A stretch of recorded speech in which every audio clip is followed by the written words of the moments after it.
Here's something a little different for the workshop. The Schumacher Cougar 2 works. It just arrived from across the pond, courtesy of our friends in the UK, and it brings some really unique features and design elements.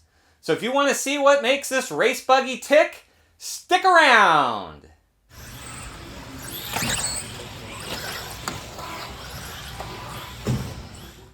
This buggy arrived just a few days before Christmas, hence the festive mood in the workshop.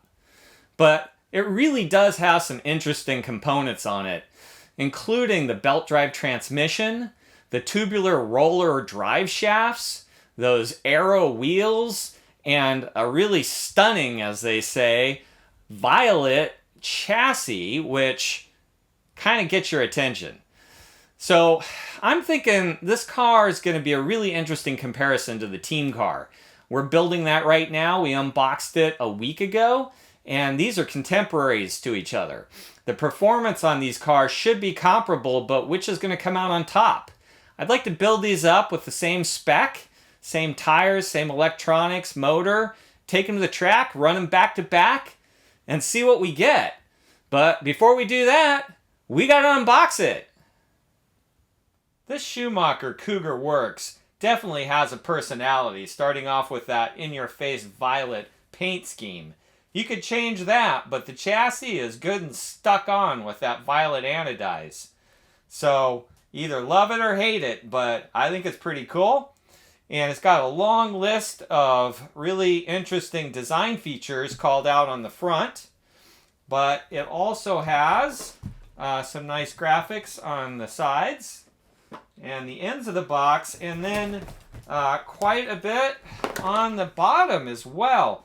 Now, they've done something pretty smart, which is they're advertising for the upgrade parts right on the box. That's something we haven't seen from Team Associated. So now we're compelled to go back and spend some more money on this car right out of the gate, although it has really awesome options that come standard. So, you know, whether we need to do that or not, we'll see. It's got the carbon fiber shock towers. That's pretty awesome. It's got some really interesting adjustable shocks. They are hard-coated, similar to the Team Associated, so that's a similar contemporary feature. You see that violet pan. That thing is off the charts. And you've got these wheels that have the aero caps on them. You've got a belt drive transmission, and then several other interesting things, including these roller drive shafts that are hidden in this picture, but we'll get into those here in a minute.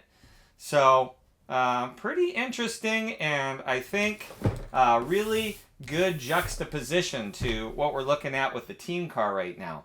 So let's open this up and see what it looks like inside. It is not taped, but I did not paw around in here, but I did notice it's not taped. And so there it is. And right off, we see a lot of different bags in here, but the tires and wheels are loose, so maybe we'll pick those out. And cool, of course, that they have the Schumacher logo on them, because that's something that they do. And they've got the foams here. So these are the mini spikes, and you definitely could run this on the carpet track. I think we'll probably keep these for the shelf. So here's the other one. And we've got the fronts, which are a more aggressive spike. Again, with the Schumacher logo. I really like the fact that they print on here that they're 2.2 inch. Sometimes it's pretty cryptic what size the wheels and tires are. So that's awesome. And these have foam in them also. So foam all the way around on the tires. Now here is one of those aero caps that's going to go on the wheels. Here's another one. So we'll probably have to get into the bags here. Oh, well, yeah, wheels are underneath the body. Okay, so here's a bag we can get into. Let's see what's in here. These bags are stapled, so we're going to pop them open. And we're going to look at these, and looks like a front bulkhead here. That is a one-piece affair. Okay, here are the front control arms, or wishbones, I think as they call them in the kit. We got some ball studs there. So, looks like good stuff. And what else we've got here?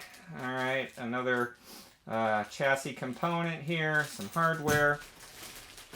Okay, those look like our caster blocks and some ball studs. We got some E-clips. Now, interestingly, these E-clips look like what I remember the old Team Associated E-clips looking like, which I keep replacing in the new Team Associated kits, going with the black ones, and these are the black ones. So here's some hinge pins, standard fare there, and some hubs and ball bearings. Now in the kit, they call these ball races, I believe, which that must be what we say back over in the UK. So anyway, I'd call them ball bearings, and they're fairly large ball bearings. They're kind of heavy duty looking, so it'll be interesting to build that up. What do we got here? These are components that I think are steering components. Steering linkages. Here's our main center link and whatnot. See how that goes. All right, here's some tiny little ball bearings. Probably, I believe these go into the steering. I read that the steering has all ball bearings, or ball races, as they say. So that's cool. That's really cool. Of course, this is the works, so you would expect to see those kinds of things. And some more hardware. And okay, turnbuckles. And again, we'd like to see these. And that's what we're seeing on a works kit. And notice these ball cups look pretty heavy duty. I gotta say, these ball cups just at a distance here look a little more impressive than the Team Associated ball cups from that era that we're getting on the reproduction. So, re-releases. So that's what's in that kit. I'm going to throw them back in here. And we'll move on to the next bag. Pull this out. Alright, what will we find in here? Okay, this is shock components. We have a rear wing and wing mounts. So that is shock components. Okay, here's those Verilok, I believe is what it's called. Shock bodies here. And springs. These are black. The Team Associated ones have all been silver recently. And all the components to build up the shocks. So those are going to be really cool to see. Definitely a different design than the Team Associated. So you got more components here, shock related, I believe. And again, more of the shock related. And hardware. Some cap screws. And okay, now we've got, looks like shock shafts and pistons, I think. Check that out later. And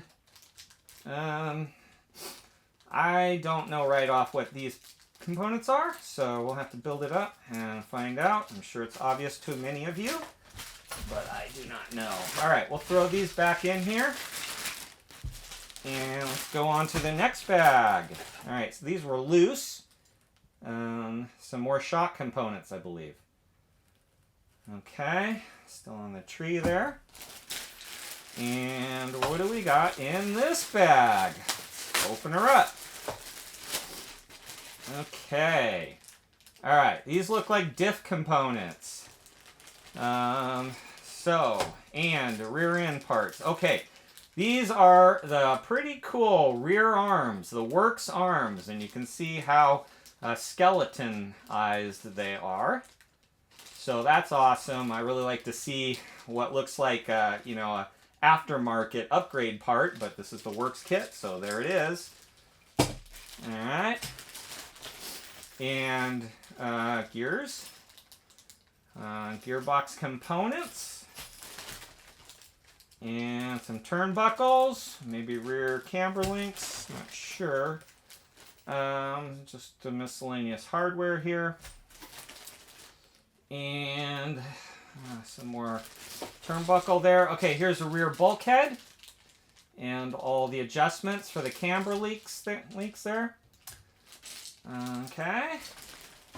And finally, a few odds and ends, which I can't identify, but look real interesting. And you know, as I'm looking through this, again, the cool thing about this kit is it is so different than what we've been working with all the team associated kits. So it's just going to make it interesting.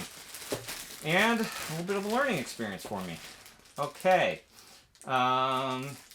Is this the... I think this is like the motor cover for the back, gearbox component. Okay, gearbox. Now look at that. It's got that purple aluminum anodized gearbox housing or plate there. That's really cool.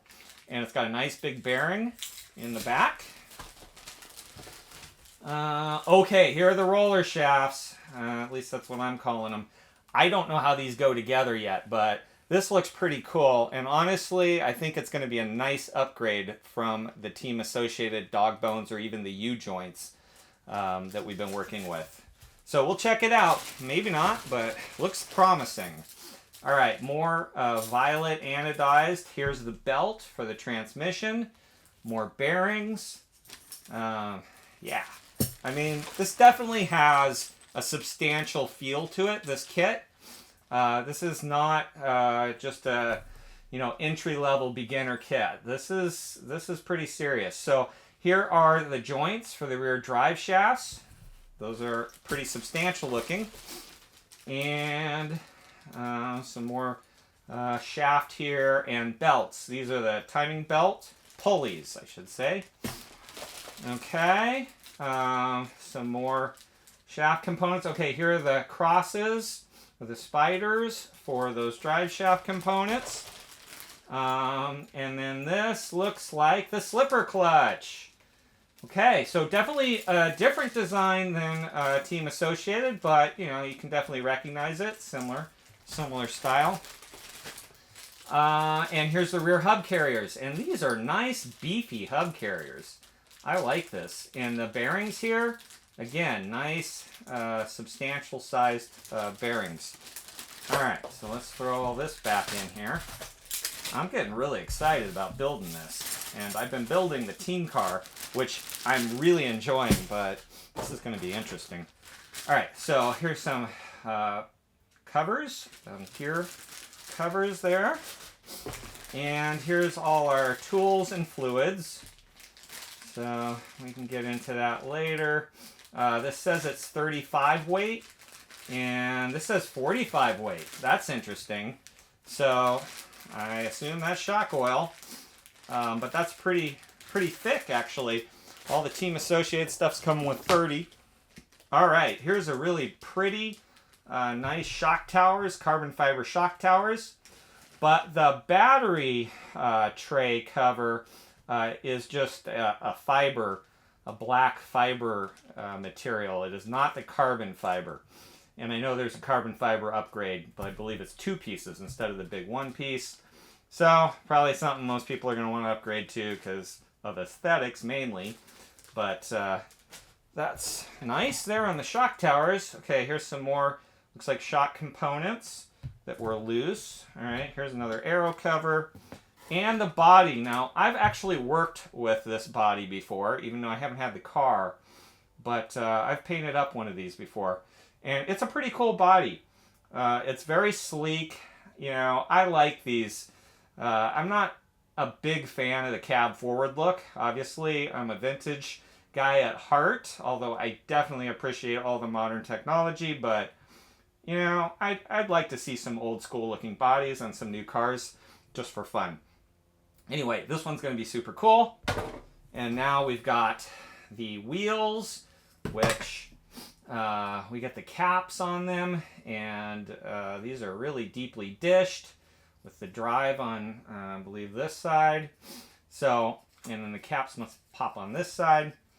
So, and to the best of my knowledge, as the tires say, these are 2.2 inch wheels, which... interestingly, the team car doesn't have 2.2. It has like 1.9 front wheels. That might not be the exact size, but they're close. So that's kind of cool because compatibility with modern tires. There it is. All right, the piece de resistance, the violet chassis. And it is violet, let me tell you. This is no joke. That is a nice piece of kit, as they would say. And, you know, it definitely has a little bit of an RC10 flair to it. Obviously, not the same geometry, but it's an aluminum pan, and it's got the stamped pan features. So, yeah, some definite lineage there between the two. And I'm pretty sure that the RC10 came first with their pan design. So, but this is cool. All right, and we're down to the last few items here. For some reason, there's a bag with just a few E-clips in it. And there's another plastic tree. Again, looks like shot components. May be wrong, but it looks like that. Okay, and this is window masks. I did not have these when I painted up this body the last time, so I really appreciate that because these are kind of hard to get into those spaces. Very vintage stickers for this kit. And yeah, again, you either love it or you hate it. And I think I love it, so that's going to be cool. And here we are down to the manual. Hey, this thing's pretty hefty. This is the heaviest manual I've held in a while. So I'm thinking there's more content in here. Although I would say the paper is, in general, is just thicker. And this is a color manual here, which is pretty cool. So you can see the graphics that we've got here. It looks clear. We'll see if the accuracy of these manuals is maybe a little better than Team Associated, which you could definitely achieve that if that was your goal. But this is going to be fun. Yeah, this looks like it's definitely going to help us put this car together quite well. And then it's got the exploded here. And that is a pretty cool view with all the part numbers too. I really like that. When I was looking at, you know, I built the YZ10, it doesn't really have all the part numbers listed in the manual, which is unfortunate. So this is very convenient. And boy, this is, I like this manual, at least from looking at it. We'll have to see, you know, does it deliver on accuracy? Now we actually have here some setup guides. This is cool. So we've been kind of flying based on experience with the recent Team Associated stuff. So that's cool to see. We got part references and upgrade parts here. You know, so again, yeah, if you got the extra cash, you just go off and just buy all that stuff and put it on here. That's what they're hoping you're going to do. And a setup sheet in the back in color. So obviously you need to copy this because you're going to need more than one. But hey, oh, well, I guess there's two. Is that different? Yeah, so I guess you get two, but probably want to copy that. So, super awesome. I really am jazzed about building this kit. And the price was right too, being an import and everything. So I'm pretty impressed with this kit. I did forget to show you the Velcro that was in the bottom of the box, I think for holding the body on. So, you know, I want to get that team car built. That's almost done. That's going to come out pretty fast here. And then we got to get this one built up. And I hope to get them both to the track. So if you're interested in that, then we'll see you next time.